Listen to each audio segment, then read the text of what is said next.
On considère ici des matrices carrées A et B diagonalisables et on suppose que A et B n'ont aucune valeur propre commune. Et on nous demande alors de montrer que cette matrice M-là est diagonalisable. M étant une matrice triangulaire supérieure par bloc, on a tout de suite que le polynôme caractéristique de M est celui de A fois celui de B. Et A étant diagonalisable, on peut exprimer ainsi le polynôme caractéristique de A avec pour chaque valeur propre de A l'ordre de multiplicité de la valeur propre qui est également la dimension de ker de A moins lambda I vu que A est diagonalisable. Et de même pour le polynôme caractéristique de B. Aussi, A et B n'ayant aucune valeur propre commune, on est valeur propre de M soit car on est une valeur propre lambda de A, auquel cas l'ordre de multiplicité de la valeur propre dans M est exactement celui de la valeur propre dans A. Soit on est une valeur propre mu de B, auquel cas l'ordre de multiplicité de la valeur propre dans M est exactement l'ordre de multiplicité de la valeur propre dans B. Le polynôme caractéristique de M est donc scindé dans K et il reste donc à montrer que pour chaque valeur propre de M, il y a égalité entre dimension du sous-espace propre et ordre de multiplicité. Et on va distinguer deux cas selon que la valeur propre de M est valeur propre de A ou selon que la valeur propre de M est valeur propre de B. K1, supposons que la valeur propre de M est une valeur propre lambda de A. Dans ce cas, l'ordre de multiplicité de la valeur propre dans M est l'ordre de multiplicité de la valeur propre dans A. On va donc essayer de montrer que la dimension de ker de M moins lambda I est égale à M lambda.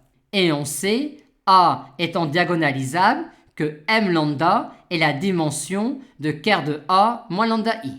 Et pour relier la dimension de ker de M moins lambda I à la dimension de ker de A moins lambda I, on va essayer de relier les colonnes de ker de M moins lambda I aux colonnes de ker de A moins lambda I.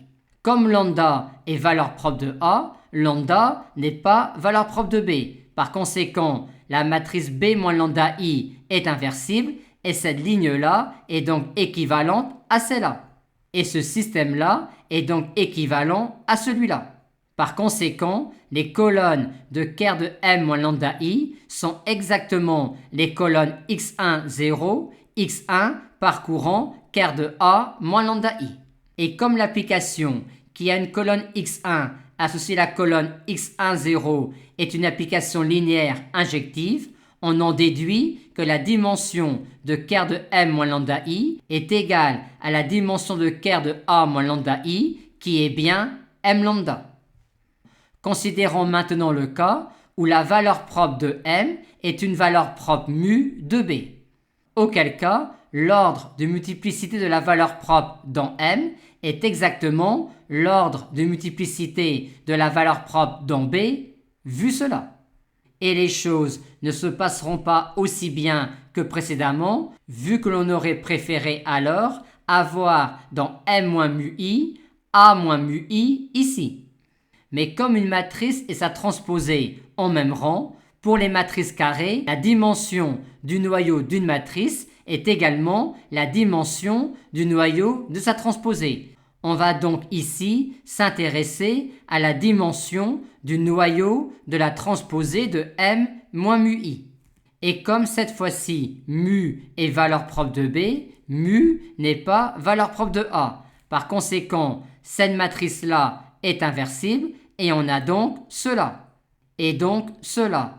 On en déduit alors, comme précédemment, que la dimension de ce sous-espace vectoriel-là est également la dimension de ce sous-espace vectoriel-là, ce qui revient à dire que la dimension du noyau de M moins mu I est la dimension du noyau de B moins mu I, qui est égale à l'ordre de multiplicité de mu dans B, vu que B est diagonalisable. Et on a donc bien validé également que quand une valeur propre de M est valeur propre de B, il y a égalité entre l'ordre de multiplicité de la valeur propre dans M et la dimension de ker de M moins mu I.